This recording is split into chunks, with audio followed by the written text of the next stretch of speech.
Isso trata numa esfera geracional do seguinte fenômeno. As coisas avançam, elas trazem problemas inexoráveis naquele momento, que com o tempo deixam de parecer inexoráveis, intransponíveis, mas que conforme o tempo passa, deixam de ser, entre outras coisas, porque surgem novas tecnologias que simplesmente tornam o problema como um todo obsoleto. E aí a gente tem uma evolução que é quase linear, aquele quase com I, quase linear. Eu concordo, mas quando eu olho a história de maneira geral, eu sou um pouco... Eu ainda sou mais... Eu acho que eu sou mais hegeliano que você. Em que sentido? Eu acho que os movimentos da história em escalas maiores, eles não são só quase lineares. Eu acho que muitas vezes, ou diria quase sempre, as coisas avançam com uma velocidade que dá a entender que a gente vai ter um tracionamento indefinido. De repente, esse próprio processo traz as sementes da sua reversão e, na prática, dá merda. Essa merda gera um novo platô a partir do qual novas diretrizes são estabelecidas, novos movimentos são conduzidos, novas merdas acontecem e assim a gente vai evoluindo dialeticamente ao longo do tempo. Então, por exemplo, antes da Primeira Guerra Mundial, né, a segunda metade do século XIX foi uma era efusiva dos grandes impérios e foi justamente, ou pelo menos assim, em parte em função da exuberância tecnológica, da exuberância do ponto de vista da manifestação da vida social burguesa na cidade. Burguesa não quer dizer o burguesinho rico, não. Quer dizer assim, essa vida que antes ela era muito mais difícil e subitamente ela se tornou a vida nos salões europeus, etc. Foi esse processo que justamente plantou a semente da Primeira Guerra Mundial, que no final das contas, que em essência é a guerra em que o mundo dos grandes impérios eclode. Que um novo mundo baseado em países menores, numa reestruturação, ganha forma e os Estados Unidos adquirem proeminência. Quer dizer, se a gente olhar bem, e esse é um exemplo específico de um fenômeno muito maior. Então, eu diria assim, complementando o que você falou, que na minha leitura, que obviamente tem muitas leituras da história, mas na minha leitura, esse movimento quase linear, ele vem nos ombros de um gigante que não é quase linear, mas é dialético. Então, por exemplo, eu não descarto o fim da humanidade. Eu não descarto mesmo, tá? Nem eu. Eu acho que, eventualmente, estou trocando em miúdos, tá? A própria exuberância tecnológica pode trazer o fim da humanidade. Mas não necessariamente um fim com dor. Às vezes um fim no amor. Por exemplo, engenharia genética exacerbada pode gerar o surgimento de uma espécie que não se reproduz com a nossa espécie, que é superior à nossa numa série de quesitos. E, eventualmente, o próprio desânimo reprodutivo dessa espécie de base pode acabar com a espécie. Eu escrevi um artigo sobre isso na minha coluna lá na Ilustríssima, na Folha.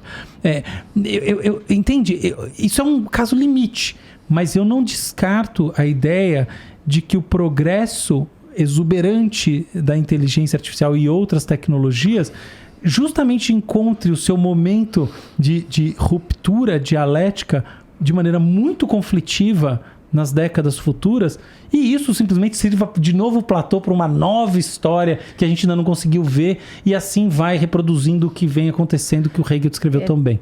Daquela maneira incompreensível. Não, mas eu concordo 100% com o que você está falando, porque existem vários... Isso é cíclico, né? Na história da humanidade, que é o medo que eu tenho justamente de a gente chegar num grau... A gente está aumentando a complexidade a cada evolução que a gente tem, tá? Então, a cada revolução tecnológica, a gente está aumentando a complexidade.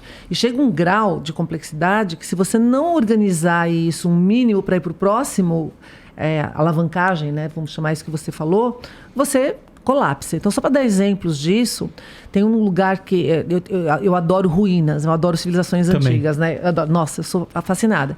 E eu lembro quando eu visitei Angkor Wat, no Camboja, na época do ano 1000, morou em Angkor 1 milhão de pessoas. Eles tinham tecnologia, de esgoto, que nem os romanos tinham, né? De esgoto, de água, de várias coisas que permitiam que muitas pessoas... Então, ó, a tecnologia que permite que muitas pessoas morem junto, que dá progresso, que você coloca uma bonança enorme.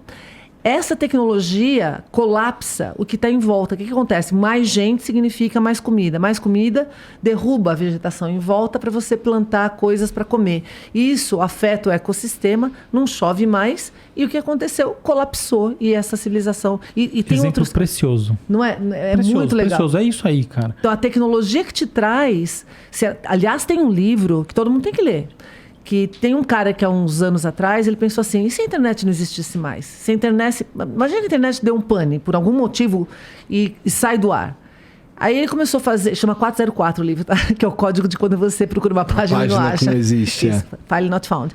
E aí, o que ele começa a fazer essa elucubração, né? Então, a tecnologia, que hoje tudo depende da internet. Hoje, compras, aquecimento, as casas, são tudo, informação, tudo na internet. O meu programa. O seu Se programa. as minhas filhas vão comer ou não. Exato. Tudo depende da internet. Então, ele fala que se a internet saísse do ar por 24 horas, a gente entra naquele cenário Walking Dead, Sim, que começa total, a ficar cara. todo mundo a lutar por recursos e a gente regride para um grau zero. Então, quanto mais poderosa a tecnologia que te coloca num patamar, mais perigosa se Ou mais torna frágil, a em nossa certo sentido. frágil, porque a complexidade. Tem um TED de um cara incrível que ele fala de Big History, que ele mostra que o humano só surgiu. Eu vou começar a ver esses TEDs. Eu já fui lá 2 vezes, mas eu nunca vejo. Tem uns eu não vi nem o muito meu. bons. Então, mas Mas uma hora tem eu vou uns lá ver muito isso. bons, nem todos são bons, né? Então, Eu falando gosto muito. de um educador. Desculpa ter te cortado. Tem um educador maravilhoso não, em inglês. pode cortar à Não, vontade. que eu vi uma vez. Que a gente eu tá amei. falando tudo junto. Mas vai É lá. ótimo. É ótimo, pode falar. Eu queria lembrar. Tem um de um educador em inglês.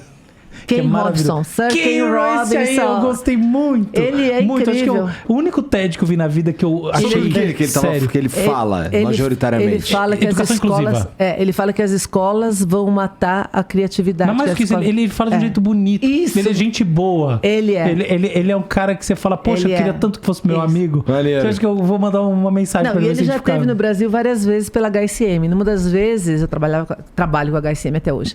E a gente teve um petit comitê. Ele é aquilo mesmo. Você conheceu? Conheci. Que legal. Ele é aquilo Então, mesmo, poxa, não me Ted. chamou? Ele é, não. Agora que a gente é amigo BFF. Ó, agora a gente... Mas desculpa, você tava falando Agora uma coisa super hashtag legal. tamo junto. e foi- A do Big History, vamos voltar.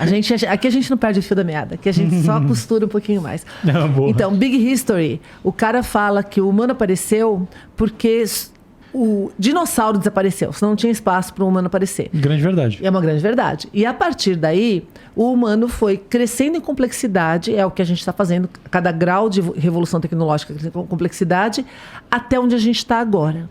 Se a gente não tomar... É tão fácil... Ó, quer ver? Eu vou dar só algumas coisas... Não quero que o povo fique deprimido, tá? Porque às vezes quando eu falo, o povo fica deprimido. Algumas coisas que podem dar errado no cenário... Porque a gente está agora...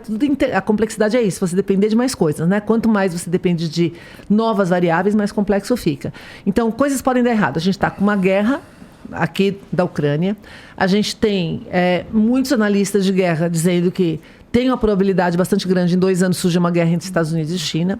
A gente tem a inteligência artificial, que está começando agora a desequilibrar partes do planeta. A gente tem o pós-Covid, que afetou todas as cadeias de produção. A gente tem a questão nuclear, a gente tem uma nova pandemia, a gente tem o descongelamento por causa do aquecimento global, que pode trazer novas formas de vida, que eventualmente já Sobretudo viveram no planeta. microscópicas e altamente letais. Que a gente pode morrer, desaparecer toda a humanidade. Então, não é nem só pela tecnologia que a gente vai inventar. Pode ter um meteoro, que sempre teve uma possibilidade de meteoro. Ele Pode ter um filme de Hollywood tão ruim que todo mundo morra depois de ver. Ou seja, Não se esqueça. a gente tem O filme é tão ruim que você morre. todas... Eu já quase que passei por isso. Você tem todas essas variáveis, fora todas as interligações que eu acabei de falar da internet, que é mais uma.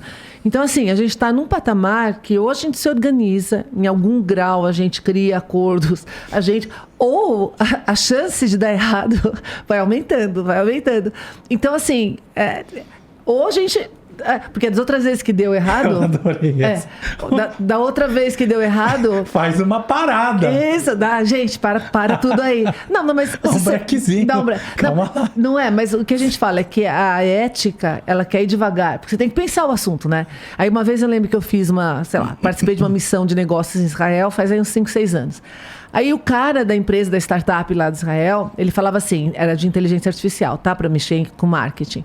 Ele falava assim, gente, não é justo, porque na China não tem essa parada de ética. Na China, o governo fala, faça isso, meça o cérebro da pessoa, pega os dados, que nós vamos entender melhor como que funciona isso. Em todo o resto do mundo... E se fala mal do banco da gente, a gente some com ele. Some com ele, né? Ou seja, ele não pode dizer que não quer fazer isso. Aqui... A ética demora, porque tem que fazer um acordo, tipo, será que eu posso ficar vendo os dados do seu cérebro quando você usa um capacete que você está trabalhando para ver se você está com produtividade alta? Será que eu posso... Aí você finge que não e vê também. Grande diferença. Esse eu reproduzi você. Aí, ok. Mas, de qualquer forma, você concorda? Tem toda Lógico. essa... Então, o que Aqui a gente tem um acontece? mise-en-scène. Mas isso que você falou de passa por cima, que é o que foi que o Leonardo da Vinci fez, muita gente acabou fazendo...